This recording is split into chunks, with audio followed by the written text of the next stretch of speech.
Estamos voltando com o nosso estudo bíblico, depois de 3 semanas aí viajando, com alguns compromissos, mas agora retornamos para falar sobre a palavra do nosso Senhor Deus.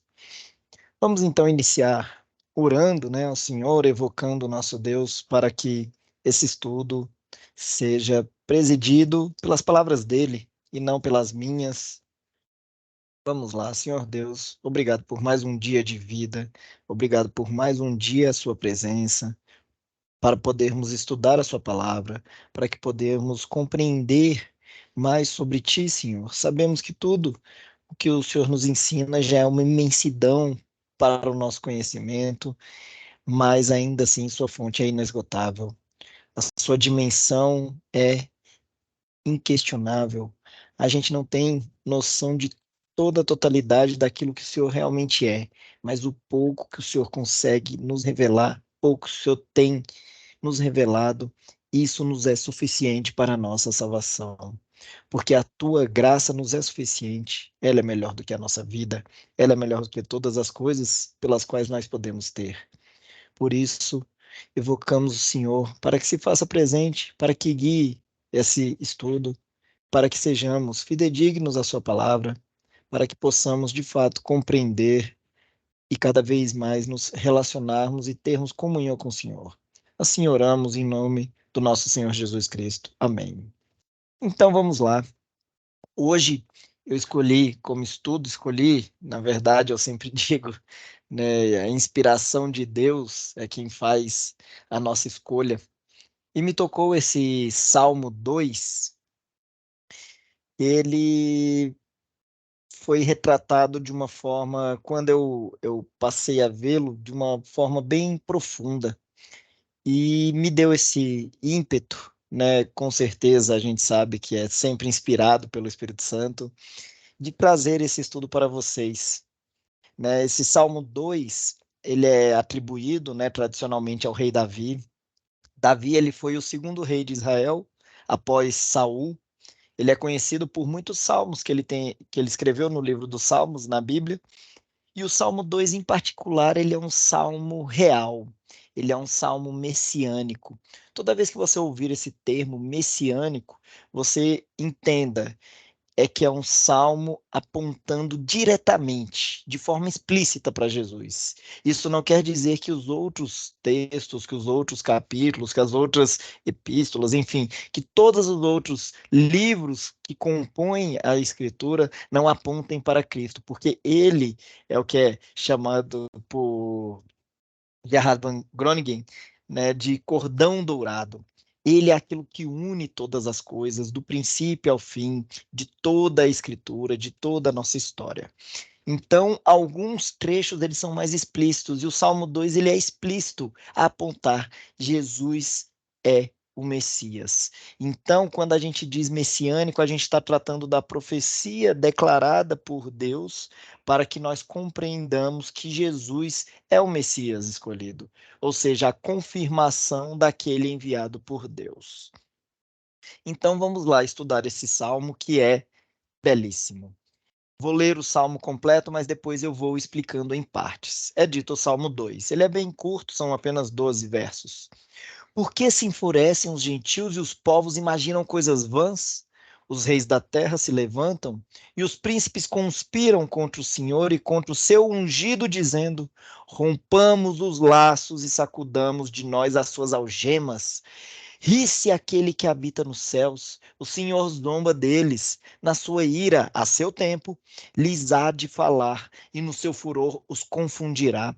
Eu, porém, constituí o meu rei sobre o meu santo monte Sião. Proclamarei o decreto do Senhor. Ele me disse: Tu és meu filho, eu hoje te gerei. Pede-me, e eu te darei as nações por herança, e as extremidades da terra por tua possessão. Com vara de ferro as regerá, e as despedaçarás como um vaso de oleiro. Agora, pois, ó reis, sede prudentes. Deixai-vos advertir, juízes da terra. Servi ao Senhor com temor e alegrai-vos nele com tremor. Beijai o filho para que se não irrite e não pereçais no caminho, porque dentro em pouco se lhe inflamará a ira. Bem-aventurados os que nele se refugiam. Amém. Deus aqui, ele está falando de modo na primeira pessoa. Então Deus está declarando que ele constitui, né, um ungido, um rei, de modo geral, né, de modo generalizado. E esse rei, como ele diz, é estabelecido no Monte Sião, como ele diz, sobre a autoridade divina, sobre o governo terreno. Então, essa linguagem que vai sendo construída nesse versículo, primeiro uma rebelião, depois uma oposição, depois vem a declaração de Deus. Então, esse é um texto que é muito importante de estudarmos. Vamos começar em partes. Primeiro trecho. Por que se enfurecem os gentios e os povos imaginam coisas vãs? Então, aqui é abordada a perplexidade diante da rebelião das nações contra Deus e contra o seu ungido, né, o Messias. Então, o versículo ele começa com uma pergunta que é retórica, questionando por que as nações ou gentios estão enfurecidas, por que se amotinham, e isso indica essa perplexidade diante o quê? Da resistência, da rebelião das nações contra Deus. A luta do homem por conta do pecado é contra Deus. A segunda parte do versículo ali vai falar sobre as coisas vãs, né? Por que que os povos imaginam coisas vãs? Então aqui está falando por que as pessoas imaginam coisas vãs. E isso sugere o quê? Que essa rebelião da primeira parte, por que que se enfurecem os gentios, das nações contra Deus, ela é fundamentada em pensamentos fúteis, em pensamentos desprovidos de sabedoria.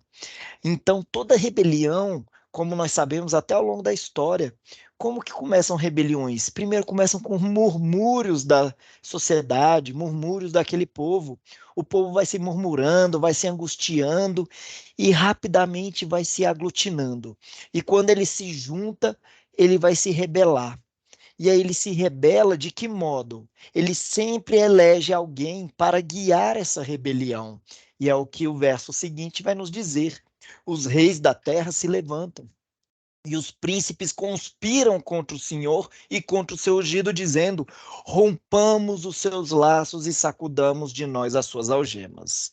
Então, aqui é descrito que esses reis da terra, esses príncipes, que são os líderes da rebelião, que são a autoridade da rebelião, elas conspiram contra o Senhor e contra o seu ungido, que é Jesus Cristo, o Messias. Portanto, eles se levantam em oposição, eles se unem para resistir à autoridade divina. A linguagem usada aqui como rompamos os seus laços, sacudamos as algemas de nós. Isso retrata o que é a rebelião, o desejo de se livrar das limitações que a autoridade divina impõe. Essa é uma expressão de desafio, de resistência contra o governo de Deus. Isso mostra que o que há um pedido, um clamor desses rebeldes por ruptura. Eles querem se romper dos laços do Senhor. E é isso que o homem faz desde o princípio do mundo. Por isso que na teologia reformada a gente defende o que é a depravação total. Então a doutrina da depravação total, ela nos ensina que, como resultado do pecado original, a nossa natureza humana, ela está completamente corrompida. Ela está inclinada para o mal. Ela está em rebelião contra Deus. Ela quer se romper de Deus. Isso significa que todos os nossos aspectos, mente, vontade, emoções, são afetados pelo pecado. E essa rebelião declarada no Salmo 2 é consistente com a ideia da depravação do homem, porque ela reflete essa tendência inata, é uma tendência da natureza do homem, do coração do homem se opor à autoridade de Deus. Nós vamos, por conta do pecado contra Deus, a imagem desses reis e príncipes se levantando e conspirando juntos contra o Senhor, reflete essa ideia de resistência coletiva, de resistência deliberada contra Deus, indicando que a rebelião não é apenas uma questão individual, não é um indivíduo, não é um único rei, é a união de forças, é algo que permeia e une autoridades para lutar lutar contra Deus. Por isso que a atitude ali deles de romper os laços e sacudir as algemas é desafiadora. Ela consiste com resistência que surge da natureza depravada do homem. Ele busca se libertar dessas restrições morais que são firmadas no Evangelho, dessas restrições espirituais de relacionamento com nosso Deus. Deus ordenou no princípio, né, uma ordem espiritual. Amai a Deus sobre todas as coisas. Isso é uma ordem. Esses homens, esses reis que estão se unindo em rebelião e as pessoas de hoje que se rebelam contra Deus, elas querem romper esse laço. Elas não querem ter a Deus como seu único Senhor. Elas não querem ter a Deus guiando, domando ali a sua vida. Elas querem e acham que por si só elas têm total independência, total liberdade. Elas não querem se impor ao soberano e ao Criador. E foi isso que Paulo quis dizer lá no livro de Romanos, Romanos 3, versos 10 a 12, é dito, como está escrito: não há um justo, não há justo, nenhum sequer, não há quem entenda, não há quem busque a Deus. Todos se extraviaram, a uma se fizeram inúteis, não há quem faça o bem, não há nenhum sequer.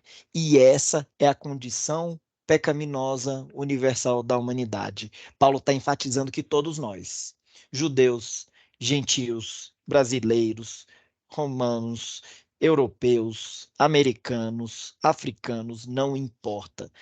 Todos estão debaixo do pecado. Todos necessitam da justiça que vem pela fé em Cristo.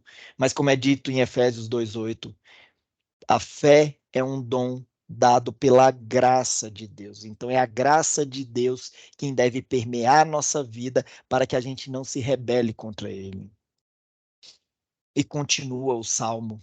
Depois dessa rebelião, depois dessa luta desse ímpeto desses homens em romperem seu vínculo com Deus, o que que vai ser a resposta de Deus para eles? Ri-se aquele que habita nos céus. Ele está rindo. Ele está rindo desses homens. Rindo por quê? Porque esses homens são inúteis. E Deus continua dizendo: o Senhor zomba deles. Na sua ira, a seu tempo, lhes dá de falar, e no seu furor os confundirá. Então, essa linguagem aqui é uma linguagem poética. Deus rir, Deus zombar, ela representa soberania de Deus, representa o controle supremo de Deus sobre todas as ações humanas. E Deus passa desse riso, mas o seguinte, né, a seguinte estrofe na sua ira a seu tempo. Então Deus sai desse riso simbólico para uma declaração mais séria para o homem. Então o homem vem com a rebelião e Deus apenas ri dele, fala: este homem não entende, não compreende que eu sou o Criador. Mas em sequência Deus passa desse riso para uma declaração mais séria. Ele diz, né, sua ira e seu furor contra aqueles que se rebelam contra ele. Então Deus vai confrontar esses homens, Deus vai confundir esses rebeldes. E isso sugere o quê? Que a oposição das nações contra Deus não fica sem resposta. A soberania divina prevalece sobre a rebelião humana. Não importam os planos do homem, mas é Deus quem os determina. Do ponto de vista teológico, esses versículos aqui, eles vão refletir essa compreensão da soberania divina, a confiança de que Deus é capaz de lidar com qualquer oposição. Muitas vezes pensamos: ah, não, mas Deus não está vendo essa tragédia que está acontecendo, homens matando crianças, pais matando esposas, nessa maldade em todo o mundo. Mas Deus é capaz de lidar com todas as coisas. Deus mesmo disse: não é o olho por olho, né? Nosso Jesus Cristo disse: não é o olho por olho, é Deus de quem a vingança é do nosso próprio Senhor. Ele é o Senhor dos exércitos. E na tradição cristã, também é possível a gente ver essa perspectiva profética aqui, considerando que esse eventual julgamento divino está sobre aqueles que se opõem ao governo de Deus. Então, essa oposição já foi declarada por Deus que haverá no dia do juízo final. Então, aqui começa a resposta de Deus para os homens, homens rebeldes. Primeiro, ele diz: homens rebeldes, eu zombo de vocês, eu estou rindo de vocês, porque eu estou no meu trono aqui em cima e vocês estão aí tentando arquitetar planos contra mim. Mas quando eu derramar o cálice da minha ira a seu tempo, aí vocês vão reconhecer, aí vocês vão entender que eu sou soberano e criador. E continua, né, nosso Senhor dizendo: Eu, porém, constituí o meu rei sobre o meu santo monte Sião. Proclamarei o decreto do Senhor. Ele me disse: Tu és meu filho, eu hoje te gerei. Então aqui nós passamos a compreender que os homens se juntaram, se aglutinaram e estabeleceram os reis da terra como seus guias, suas autoridades para ir lutar contra Deus. E Deus riu e zombou deles. E Deus disse: Homens, eu também gerei meu rei. Eu constituí o meu rei. Só que meu rei está constituído sobre o Monte Sião. Meu rei está constituído nos céus. Eu vou proclamar o meu decreto. E eu digo que tu és meu filho, eu hoje te gerei. Então aqui Deus está declarando, assim como vocês homens estão estabelecendo sua autoridade, assim como vocês homens estão estabelecendo seu rei, eu estabeleci o meu. Só que o meu rei é meu filho unigênito. O meu rei é Jesus. O meu rei é o Messias prometido. O meu rei fui eu mesmo quem o gerei. E engraçado também diz o Senhor, é que eu gerei todos vocês também. Mas ele é especial, por quê? Porque ele participa da Trindade. Ele é um ser divino, ele é sem pecado. Ele veio, se fez como carne para a redenção dos homens. Lá em João 8, 12, é dito o seguinte: Falou-lhes, pois, Jesus novamente, dizendo: Eu sou a luz do mundo, quem me segue não andará nas trevas, pelo contrário, terá a luz da vida. Então, quando Jesus declara essa luz, ele está reafirmando aquilo pelo qual ele foi gerado na eternidade. Ele foi pré-estabelecido, pré-determinado. Então, gerado na eternidade no sentido de Jesus, filho do homem, porque ele sendo Deus, ele sempre existiu. Então, quando ele diz que ele é a luz do mundo, é justamente isso, porque os homens, como Paulo disse, todos se rebelaram. Não há um justo sequer. Se todos se rebelaram e estabeleceram as autoridades, todos estão na escuridão, todos estão oprimidos, todos estão sendo zombados por Deus. Por quê? Porque ele é soberano. Mas Deus falou: Eu gerei um rei para salvar parte desse povo, parte daqueles que forem escolhidos. Escolhidos por quem? Por ele, para que seja povo dele. Então, para sermos povo de Deus, nós precisamos que ele nos escolha, porque ele já estabeleceu o rei, que é Jesus. E agora ele quer que esse Jesus tenha um povo. E esse povo, ele é escolhido a dedo pelo nosso Senhor. Escolhido quando? Desde antes da fundação do mundo, como é dito nas Escrituras. E continua Deus falando agora diretamente para o filho ungido: Pede-me, e eu te darei as nações por herança, e as extremidades da terra por tua possessão. Com vara de ferro as regerás e as despedaçarás como a um vaso de oleiro. Então agora Deus declara essa concessão de autoridade e domínio ao seu filho. Homens estabeleceram seus reis, homens estabeleceram suas autoridades, mas Deus estabeleceu como rei o filho. Deus fala ao filho, Deus não falou a Davi: Davi, você vai ser o meu rei eterno, não. Deus disse: a partir de ti, da tua descendência, virá um rei, e este rei será eterno. E Salomão veio, mas morreu. Mas veio o rei eterno, ungido por meio da Virgem Maria, que é Jesus Cristo. Então Deus oferece essas nações como herança, Deus oferece as extremidades da terra como possessão a ele. E isso destaca essa autoridade e domínio que são concedidos ao Messias para ser firmado o Rei Supremo do Senhor. E a ideia aqui de pedir, ela reflete o que? Uma relação íntima de comunhão entre o Filho e o Pai. Deus está disposto a conceder esse domínio em resposta ao pedido do Filho. O que nossos filhos nos pedem, que a gente não concede. A gente faz de tudo pelos nossos filhos e Deus assim o fez.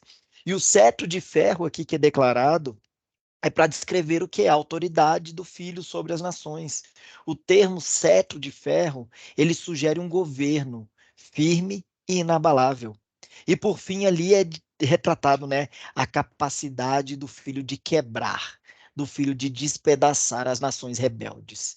Então aqui usa-se, por analogia, um vaso de oleiro, que pode ser quebrado em pedaços menores. Essa é a analogia aqui do salmista Davi, quando escreveu. E ele continua: agora, pois, agora é uma resposta direta a esses reis rebeldes da terra. Agora, pois, ó reis, sede prudentes. Olha a exortação que é feita aqui. Deixai-vos advertir, juízes da terra. Servi ao Senhor com temor e alegrai-vos nele com tremor. Então, agora, Davi muda a perspectiva. Ele chama as nações, ele chama os reis à sabedoria, à luz do mundo, a Jesus Cristo. Ele adverte sobre a necessidade de servir ao Senhor com reverência. Os reis e juízes da terra são chamados para prudência, são chamados para sabedoria.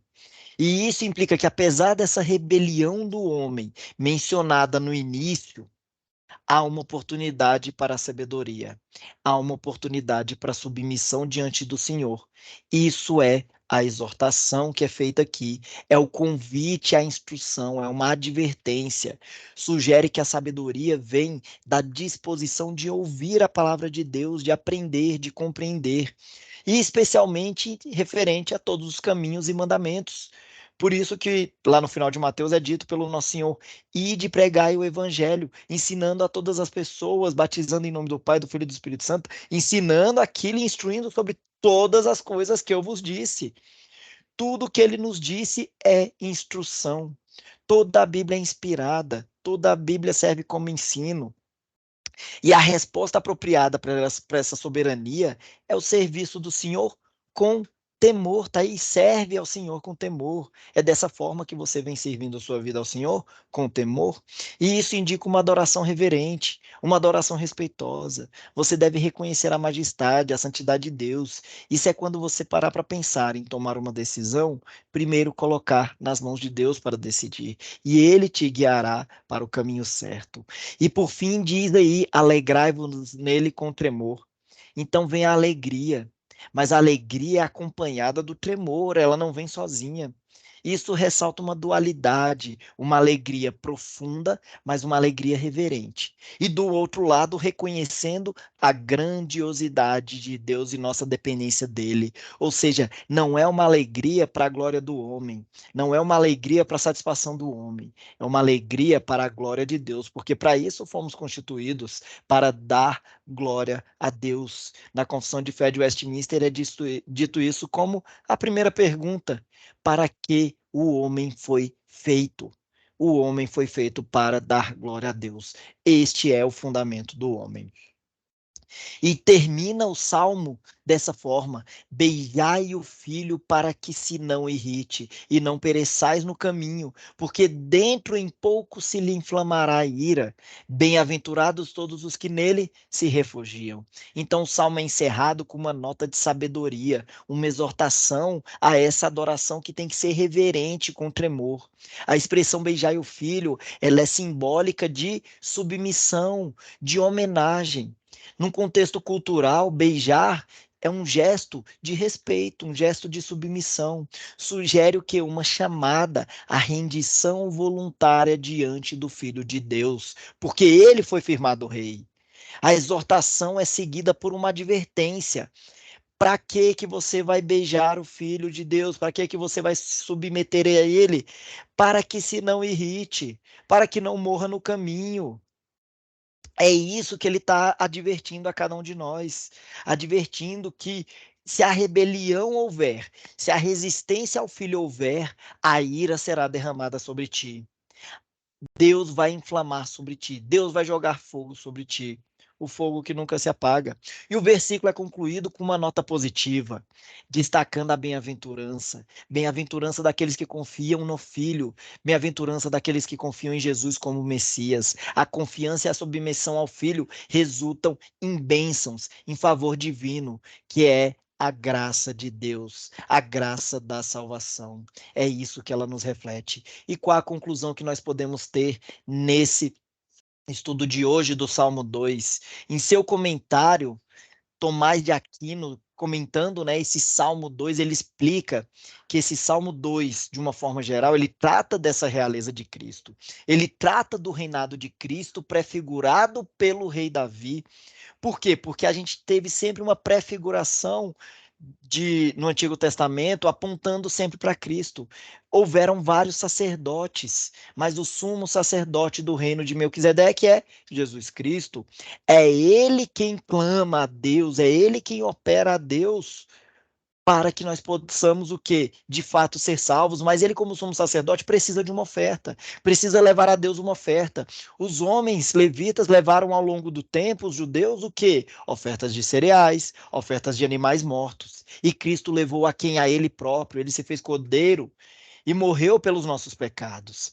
Então, o nosso sumo sacerdote levou uma oferta eterna. E essa oferta representa a redenção de todos os nossos pecados, cometidos e por cometer.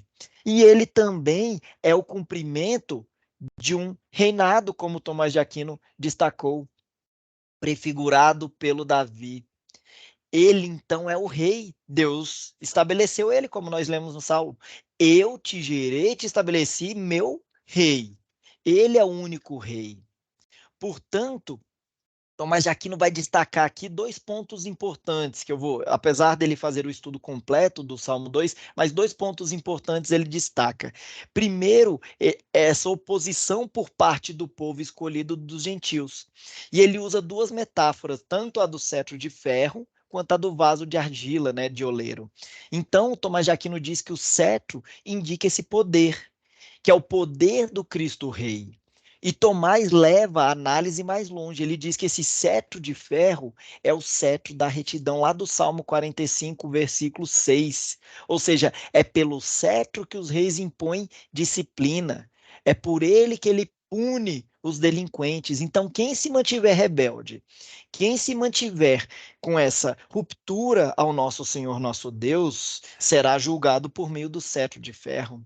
O cetro de ferro, ele é inflexível da disciplina de quê? Da justiça. O caráter dele de ferro, né, indica a irreversibilidade da submissão das nações a Cristo.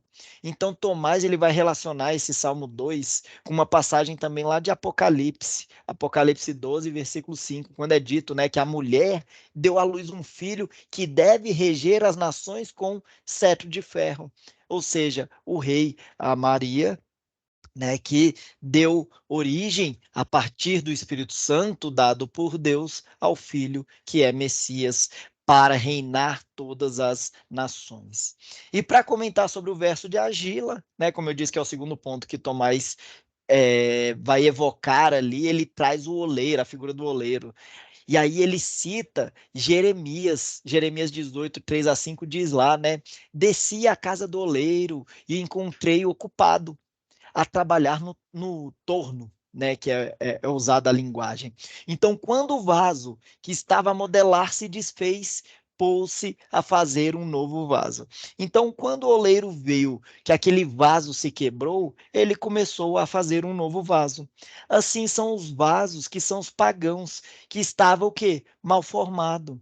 Assim como a argila ainda era fresca, e foi desfeita, vai receber nova forma, assim é dado pelo nosso Cristo Rei. Nós fomos feitos de forma em que, por conta do pecado, estamos mal formados. Nós não podemos adentrar a eternidade. Por quê? Porque na eternidade há bondade. Na eternidade, há o mérito da glória de Deus. Não existe mal algum no Senhor. Então, não tem como nós, como vasos quebrados, corrompidos por meio do pecado, adentrarmos a isso. Precisamos ser novas criaturas, novos vasos, novos homens. Quando você está rebelando contra Deus, a Bíblia nos ensina e ela nos chama de escravos. Você é escravo do pecado. Paulo diz isso. Nós somos escravos do pecado. Mas quando Cristo, por Deus, por meio de Cristo, sendo Ele próprio nosso Senhor, nosso Deus, Ele nos agracia com a graça divina para reconhecer que Ele é o nosso Senhor soberano, ele nos dá um novo fundamento, ele nos dá uma nova vida, ele nos dá um novo propósito. Nós somos novos seres. E aí Paulo diz que já não somos mais escravos. Nós somos chamados de co-herdeiros. Como nós lemos aqui no Salmo, eu te farei herdeiro das nações. Então, o herdeiro é Cristo. Por isso que nós somos co-herdeiros, nós participamos com ele. Mas aí nós somos chamados de amigos de Deus, de filhos de Deus. Não filho unigênito, mas de filhos de Deus, porque nós participamos da mesma glória que o nosso Senhor Jesus Cristo. Portanto, na primeira parte, nós vimos o quê? Como conclusão, que existem aqueles pontos importantes, são os planos da rebelião, contra quem esses planos se dirigem, né? Que é contra o Senhor. E qual o objetivo dessa revolta? Romper os laços com o Senhor, romper os vínculos com o Senhor. Mas na segunda parte existem dois aspectos importantes. O primeiro é estabelecido o rei, é estabelecido o herdeiro, e a herança dele, do filho, é todas as nações, todas as coisas da terra. E o segundo é a sentença de Deus, é o julgamento de Deus. Aquele que se mantiver rebelde contra Deus receberá a ira dele. Por isso, beijai o filho para que se não irrite. Ou seja, se você não se submeter ao filho, ele vai se irritar contra você e você receberá a sentença que já está declarada. Deus já declarou, ele já falou de forma deliberada. Se você não reconhecer ao filho como seu salvador, você vai morrer.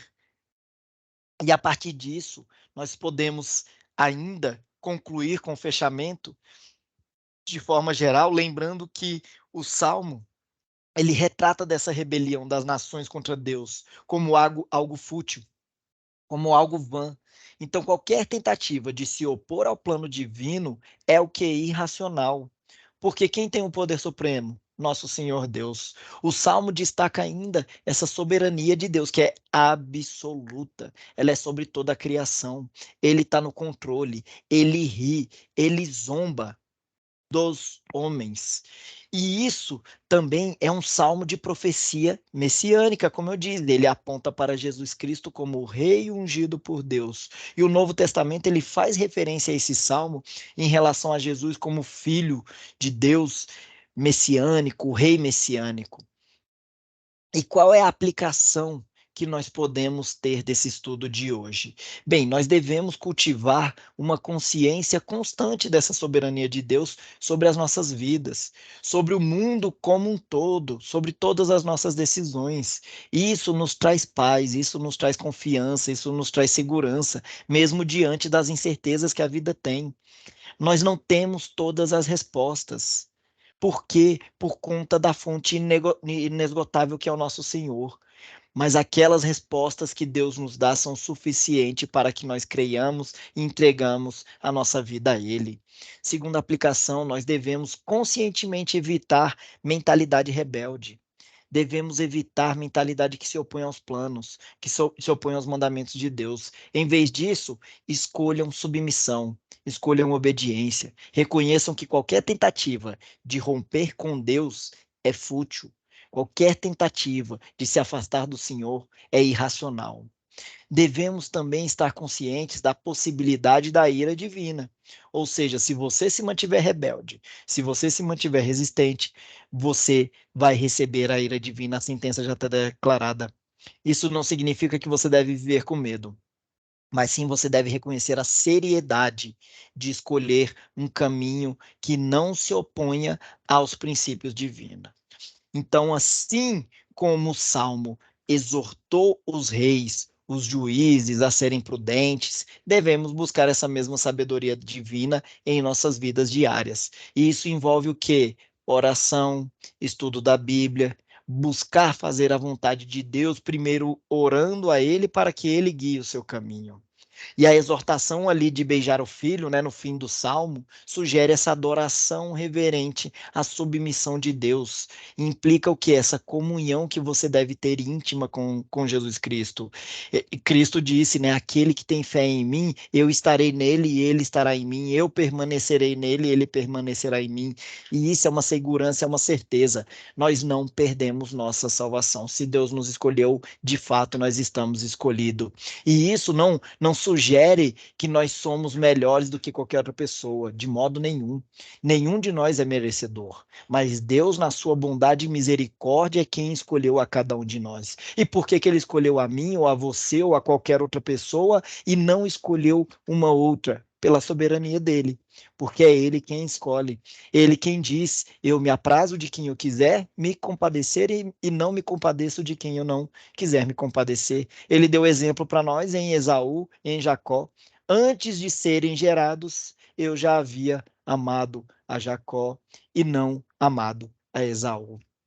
Por fim, o salmo aponta para a autoridade do Filho de Deus, Jesus Cristo. Portanto, devemos praticar essa nossa submissão a Ele como nosso Senhor e Salvador. Isso é, seguir as instruções, viver de acordo com os princípios determinados no Evangelho, reconhecer a autoridade do Senhor em nossas vidas. Um resumo desse estudo de hoje pode ser encontrado também lá no livro de Filipenses 2, versos 9 a 11, que diz: pelo que também Deus o exaltou sobremaneira e lhe deu o nome que está acima de todo nome, para que ao nome de Jesus se dobre todo joelho, nos céus, na terra e debaixo da terra, e toda língua confesse que Jesus Cristo é Senhor, para a glória de Deus Pai. Então é isso que eu confesso e que você deve confessar. Jesus Cristo é o meu Senhor, Jesus Cristo é o meu Deus, Jesus Cristo é o meu Salvador, Jesus Cristo é o meu Messias, é o meu Rei. Ele é o meu sacerdote, Jesus Cristo é o meu profeta, Jesus Cristo é o meu redentor. Desejo a todos vocês uma ótima, uma excelente quinta-feira, né? Orando aí na presença do Senhor. Espero que tenham apreciado esse estudo para a glória e honra do nosso Senhor Jesus Cristo.